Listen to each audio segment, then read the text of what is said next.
अधिकरण कारक के बाद हम देखेंगे संप्रदान कारक कि संप्रदान कारक किसे कहते हैं।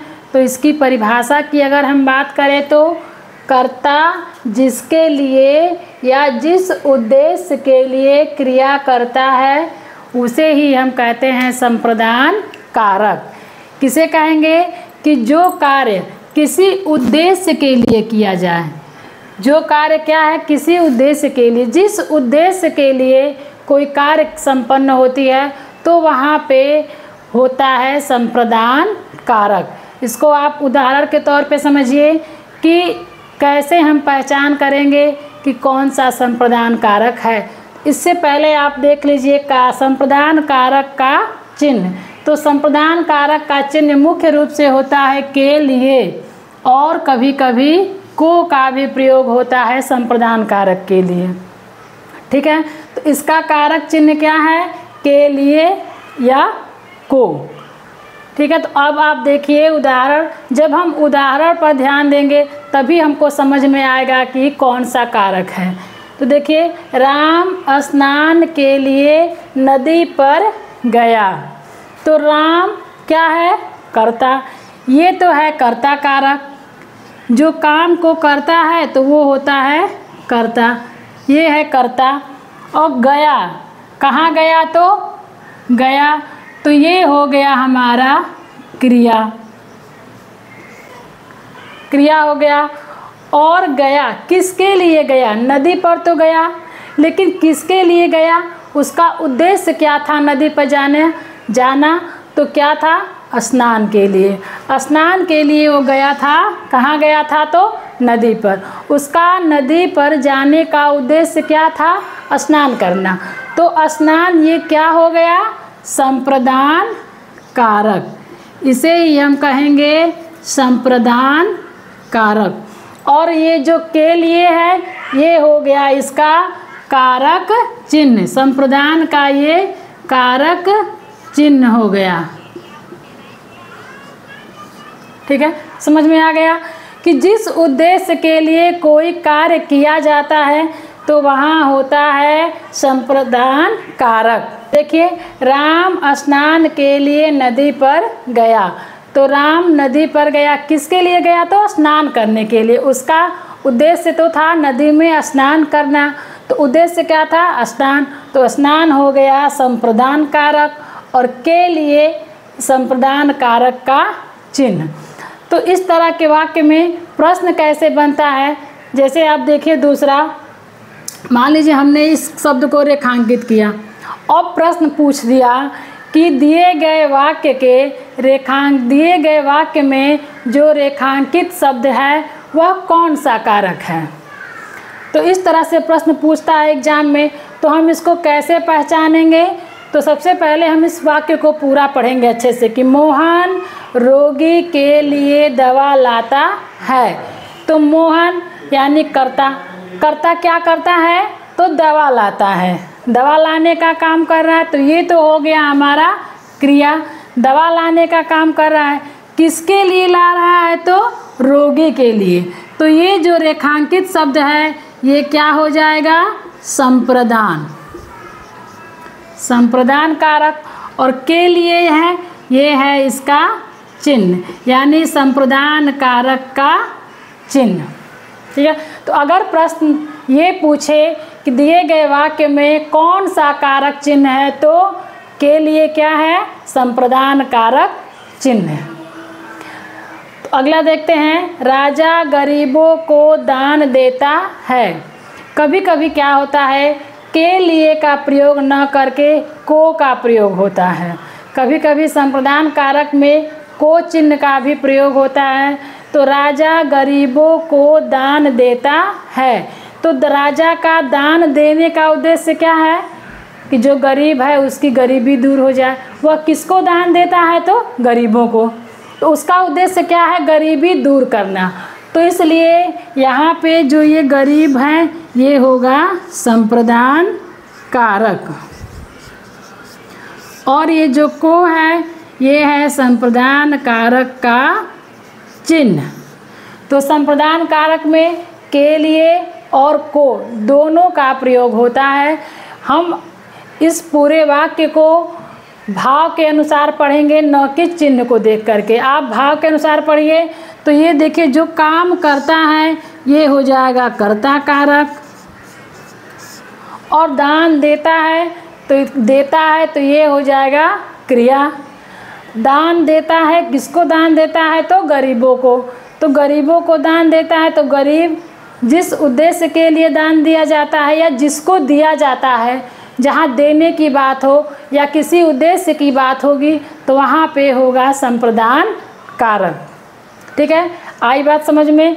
अभी हम इस पे कुछ और उदाहरणों के द्वारा प्रैक्टिस करेंगे। को विभक्ति का प्रयोग कर्म तथा संप्रदान दोनों कारकों में ही होता है। दोनों में को का प्रयोग होता है विभक्ति चिन्ह के रूप में। कर्म कारक का भी कारक चिन्ह को है और संप्रदान कारक में भी कभी कभी को चिन्ह का प्रयोग होता है। तो अक्सर बच्चों के मन में ये डाउट होता है कि इसको हम कैसे पहचानें। को तो कर्म कारक में भी आता है और संप्रदान कारक में भी आता है। तो चलिए इसको देख लेते हैं कि कब ये कर्म कारक के रूप में प्रयोग होता है और कब संप्रदान कारक के रूप में। तो देखिए, को विभक्ति का प्रयोग कर्म तथा संप्रदान दोनों ही कारकों में प्रयुक्त होता है। यानी ये जो को विभक्ति चिन्ह है यह कर्म कारक में भी प्रयोग होगा और संप्रदान कारक में भी।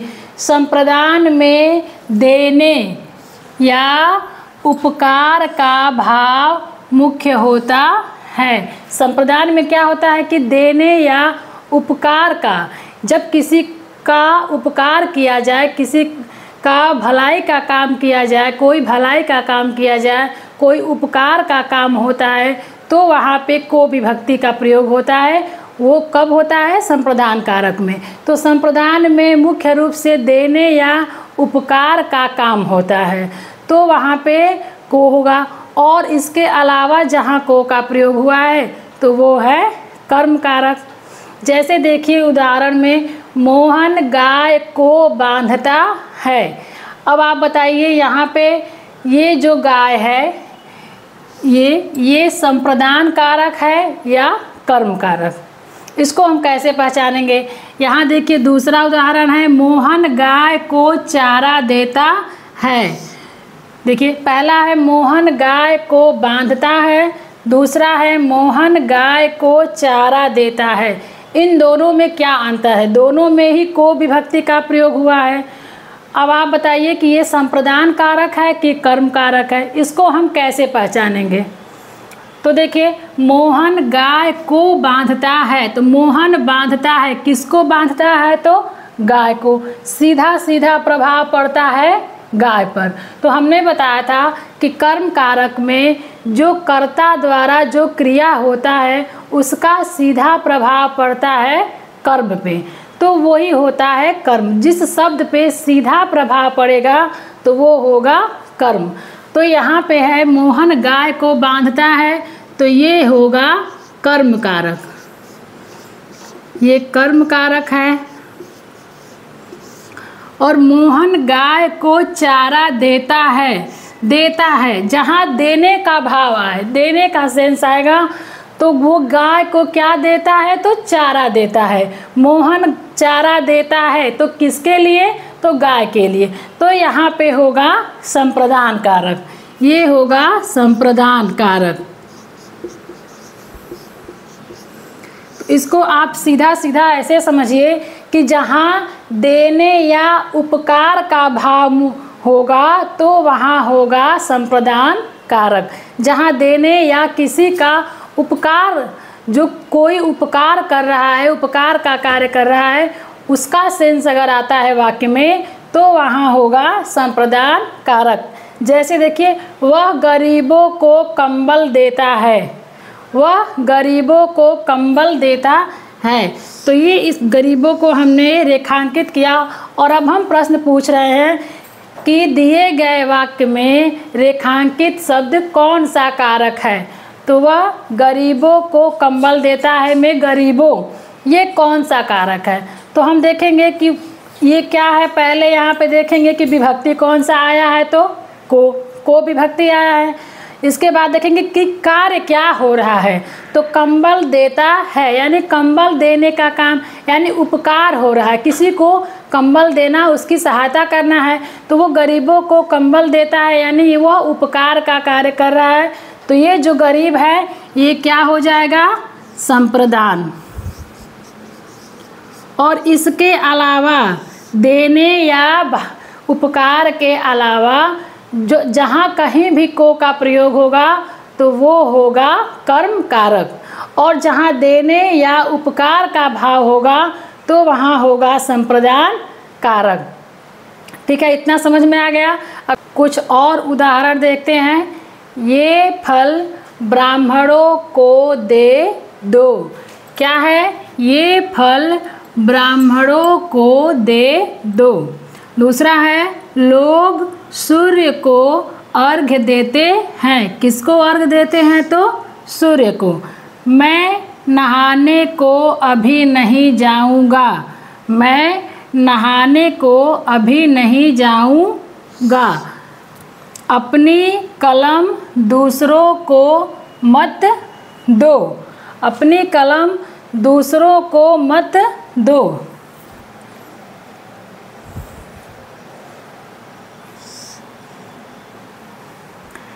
अपनी कलम दूसरों को मत दो। अब हमारा प्रश्न ये है कि जो ये रेखांकित शब्द दिए गए हैं इसमें कारक कौन सा है, इसकी पहचान हमें करनी है कि दिए गए रेखांकित शब्दों में कारक बताइए। एग्जाम में इस तरह से भी प्रश्न आते हैं कि एक वाक्य दे दिया, उसके नीचे जैसे मान लीजिए ये शब्द है, इसके नीचे रेखा खींच दी और 4 ऑप्शन दे दिए कि दिए गए रेखांकित शब्द में कौन सा कारक है। तो चलिए देखते हैं कि इसमें कौन सा कारक है। तो सबसे पहले तो हम देखेंगे कि शब्द के आगे चिन्ह कौन सा आया है, विभक्ति कौन सा है, तो को चिन्ह जो है ये कर्म कारक में भी आता है और संप्रदान कारक में भी प्रयोग होता है। तो अब हम कैसे पहचान करें कि ये जो शब्द है ये संप्रदान कारक है या कर्म कारक है। ठीक है, तो इसको आप अच्छे से पढ़िए कि ये फल ब्राह्मणों को दे दो, यानी क्या कह रहा है कि ये जो फल है इसको ब्राह्मण को दे दो। तो यहाँ पे देने का भाव आ रहा है। तो हमने पहले ही बताया कि संप्रदान में देने या उपकार का भाव मुख्य होता है। तो जब देने की बात हो रही है कि ब्राह्मणों को फल दे दो, तो जब देने की बात हो रही है तो यहाँ पे क्या होगा, संप्रदान।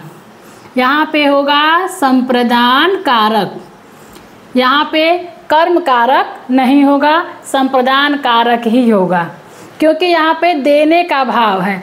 तो जब देने का भाव है इसका मतलब कि ये संप्रदान कारक ही है, भले ही इसमें को का चिन्ह आया है। को कर्म कारक में भी आता है और संप्रदान कारक में। तो अभी इस उदाहरण में हम देखेंगे कि दोनों में क्या अंतर है, कैसे हम पहचानेंगे कि ये कर्म कारक है या संप्रदान कारक। दूसरा देखिए, लोग सूर्य को अर्घ्य देते हैं। देखिए यहाँ भी देने का भाव है। लोग क्या करते हैं, सूर्य भगवान को अर्घ्य देते हैं। अर्घ्य देते हैं, किसको देते हैं, तो सूर्य को। तो यहाँ भी होगा हमारा संप्रदान कारक। तीसरा है, मैं नहाने को अभी नहीं जाऊँगा। देखिए यहाँ तो को आया है, लेकिन यहाँ पे देने का या उपकार का भाव नहीं है सेंस में। अब देखिए, मैं नहाने को अभी नहीं जाऊँगा, तो क्या ये कर्म कारक है? आप देखिए इसको, मैं नहाने को अभी नहीं जाऊँगा, यहाँ देने या उपकार का कोई भाव नहीं है, तो क्या ये कर्म कारक है? इसको कैसे पहचानेंगे कि ये संप्रदान है या कर्म है? देखिए, तो इसके लिए यहाँ पे हम के लिए लगा करके देखेंगे। मान लीजिए इसको हम हटा कर दें, यहाँ के लिए लिख दें, मैं नहाने के लिए अभी नहीं जाऊँगा, तो ये वाक्य पूरा अच्छे से बैठ रहा है ना, अच्छे से इसका भाव समझ में आ रहा है। अगर हम यहाँ पे के लिए लिख दें तो भी इसका इस वाक्य का भाव वही रहेगा, मैं नहाने के लिए अभी नहीं जाऊँगा या मैं नहाने को अभी नहीं जाऊँगा, दोनों बात एक ही है। इसमें कोई अंतर नहीं है किसी पे कोई असर नहीं पड़ा, दोनों का सेंस एक ही है, तो इसलिए ये क्या होगा, संप्रदान कारक। क्योंकि संप्रदान कारक में के लिए का प्रयोग होता है, तो ये हो गया संप्रदान कारक। अपनी कलम दूसरों को मत दो, तो इसमें दूसरों के नीचे अंडरलाइन है, तो ये इस शब्द में कौन सा कारक है, तो सीधा सा इसमें देखिए देने की बात हो रही है कि मत दो, अपनी कलम दूसरों को मत दो, तो इसका मतलब कि ये भी है संप्रदान कारक। आ गया आपको समझ में कि कैसे हम पहचान करेंगे कि ये को लगा है विभक्ति चिन्ह, तो ये कर्म कारक है या कि संप्रदान कारक। तो इस तरह के उलझाऊ वाले प्रश्न अक्सर एग्जाम में आते हैं, चाहे वो 10th का हो, 12th का हो, या कोई भी कॉम्पिटिटिव एग्जाम हो, उसमें इस तरह के प्रश्न जरूर आते हैं कि बच्चे कंफ्यूज हो जाएं कि अरे को दिया है तो ये कर्म कारक है, तुरंत उसका ऑप्शन में देख करके कर्म कारक लगा दिए, जबकि हमें को चिन्ह को देख करके नहीं लगाना है, हमें उसके उस वाक्य के भाव को देखना है, उसके सेंस को देखना है कि वो क्या कह रहा है, फिर उसको अच्छे से समझिए, तब उस पर उसका वो कौन सा चिन्ह है उसको पहचान करिए, फिर ऑप्शन में टिक करिए। ठीक है, अभी हम इस पे देख लेते हैं कि किस तरह से प्रश्न आते हैं एग्जाम में, उसकी प्रैक्टिस भी अभी हम करेंगे कि कैसे कैसे प्रश्न आते हैं। अभी हम कुछ प्रश्नों का अभ्यास करेंगे कि परीक्षा में किस तरह से प्रश्न आते हैं, किस तरह के प्रश्न हमें एग्जाम में देखने को मिलते हैं।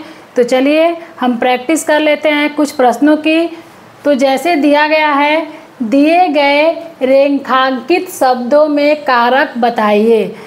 जो ये वाक्य दिए गए हैं, इनमें जो रेखांकित शब्द है उसमें कारक बताना है। तो सबसे पहले तो आप ये जानिए कि रेखांकित शब्द क्या होते हैं। जैसे ये जो पहला प्रश्न है, गरीबों के निमित्त धन इकट्ठा करो, इसमें गरीबों के नीचे एक लाइन खींची गई है, एक रेखा खींची गई है, तो इसे ही हम कहेंगे रेखांकित शब्द। तो प्रश्न हमारा क्या है कि दिए गए रेखांकित शब्दों में हमें कारक बताना है। तो क्या है प्रश्न, गरीबों के निमित्त धन इकट्ठा करो, और इसमें क्या बताना है, जो ये गरीबों के लिखा है, तो इसमें कौन सा कारक है। तो पहले तो आप इसको पढ़िए, क्या आपको कुछ समझ में आया कि यहाँ पे कौन सा कारक है, नहीं समझ में आया। देखिए निमित्त माने होता है लिए, तो अब हमारा वाक्य क्या बनेगा, गरीबों के लिए धन इकट्ठा करो। तो ये तो सीधा सा प्रश्न है, हमने पढ़ा है कि संप्रदान कारक का विभक्ति चिन्ह होता है के लिए। क्या होता है, के लिए। तो इस पहले प्रश्न का आंसर हमारा होगा, पहले प्रश्न का उत्तर होगा संप्रदान कारक, क्योंकि गरीबों के निमित्त माने होता है लिए, तो गरीबों के लिए धन इकट्ठा करो।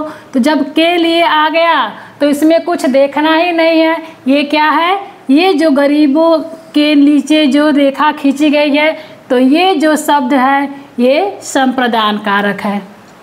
जब के लिए आ गया तो इसमें कुछ सोचना ही नहीं है, ये संप्रदान कारक है। दूसरा प्रश्न है, वीरों ने देश के हेतु बलिदान दे दिया। वीरों ने देश के हेतु बलिदान दे दिया। चार ऑप्शन दिया गया है, ए कर्म कारक, बी कर्ता कारक, सी अपादान कारक और डी संप्रदान कारक। तो इन चारों में से कौन सा कारक है। ये जो रेखांकित शब्द है, इसमें ये जो चारों ऑप्शन दिए गए हैं, इसमें से कौन सा कारक है आपको बताना है। चलिए बताइए जल्दी से कि इसमें से कौन सा है। तो देखिए इसको हम कैसे पहचानेंगे, वीरों ने देश के हेतु बलिदान दे दिया, या हम कहें वीरों ने देश के लिए बलिदान दे दिया। हेतु माने भी होता है लिए, ठीक है, आ गया समझ में। वीरों ने देश के लिए बलिदान दे दिया, तो इसका भी उत्तर निकल के आ गया कि ये कौन सा कारक है, तो संप्रदान कारक। जब के लिए आ गया तो संप्रदान कारक। तीसरा है, पूजा को नौकरी नहीं करनी है। इसमें जो रेखांकित शब्द है ये कौन सा कारक है? ऑप्शन 4 ऑप्शन दिए रहेंगे। कर्म, पहला ऑप्शन है कर्म कारक, बी कर्ता कारक, सी संप्रदान कारक और डी करण कारक। इस तरह से 4 ऑप्शन दिए रहेंगे आपके पेपर में। अब आपको इसमें से देखना है कि इन चारों में से कौन सा ऑप्शन सही है। पूजा को नौकरी नहीं करनी है, तो ये जो रेखांकित शब्द है इसमें कौन सा कारक है? तो देखिए हम चिन्ह देखेंगे कि कौन सा चिन्ह है। तो यहाँ पे है को, ये जो चिन्ह है ये कौन सा है? को चिन्ह है। अब हमारे सामने 2 समस्याएं आती हैं कि अरे को का प्रयोग तो कर्म कारक में भी होता है और संप्रदान कारक में होता है, और ऑप्शन में कर्म कारक भी दिया है और संप्रदान कारक भी दिया है। तो अब हम कैसे पता करें कि ये कर्म कारक है या संप्रदान कारक? तो देखिए इस तरह से देखने से तो हमको लगा ना कि पूजा को नौकरी नहीं करनी है तो ये कर्म कारक है, लेकिन ये श्योर हम कैसे हो जाएंगे कि ये कर्म कारक है? ये संप्रदान कारक भी तो हो सकता है। तो चलिए इसको देख लेते हैं। तो जहाँ को आए पहले हमें क्या करना है कि वहाँ पे पहले हमें क्या करना है कि पहले तो हमें ये देखना है कि इसमें देने या उपकार का भाव है कि नहीं। इस वाक्य में देने या उपकार का भाव है कि नहीं, किसी का भलाई का कार्य हो रहा है या किसी को कुछ दिया जा रहा है।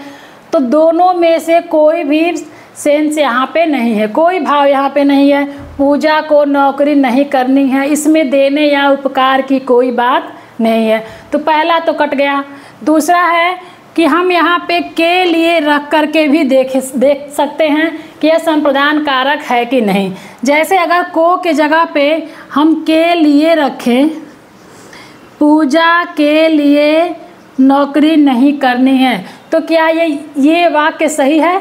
आपको सही लग रहा है कि पूजा के लिए नौकरी नहीं करनी है? ये बिल्कुल ही अटपटा लग रहा है। इसका मतलब ये संप्रदान कारक नहीं है। तो अब क्या बचा? ये कर्म कारक है। पूजा को नौकरी नहीं करनी है में क्या कौन सा कारक है? तो कर्म कारक है। यहाँ संप्रदान कारक नहीं है क्योंकि यहाँ पे देने या उपकार करने का भाव नहीं है, और के लिए रखने पर भी ये वाक्य सही नहीं है, सही नहीं बन रहा है। ये बहुत ही अटपटा लग रहा है कि पूजा के लिए नौकरी नहीं करनी है। इस पूरे वाक्य का भाव ही बिगड़ जा रहा है। तो इसका मतलब कि यह कर्म कारक है। पूजा को नौकरी नहीं करनी है, तो किसको नौकरी नहीं करनी है? तो पूजा को। तो सीधा सा उत्तर निकल के आता है पूजा को, तो इसका मतलब कि ये कर्म कारक है। तो मुझे उम्मीद है कि आपको ये समझ में आ गया होगा। अगर आपको कहीं कोई डाउट है, आपको नहीं समझ में नहीं आ रहा है, तो आप हमें कमेंट बॉक्स में लिख करके भेजिए। हम कोशिश करेंगे कि आपको और अच्छे से डिटेल में समझाएं। लेकिन मुझे जहाँ तक उम्मीद है कि इससे बाहर 10th और 12th के सिलेबस में इससे बाहर का कुछ नहीं आएगा। जो मैं पढ़ा रही हूँ वही आपके एग्ज़ाम में आएगा। तो इसलिए आप इसको अच्छे से पढ़िए, ध्यान से पढ़िए, मन लगा करके पढ़िए। तो आज के लिए बस इतना ही। कल की क्लास में हम देखेंगे अपादान कारक। अपादान कारक किसे कहते हैं, उनके चिन्ह क्या हैं, उनका प्रयोग हम कैसे करेंगे, और उससे संबंधित प्रश्नों का अभ्यास भी करेंगे। तो आज के लिए बस इतना ही।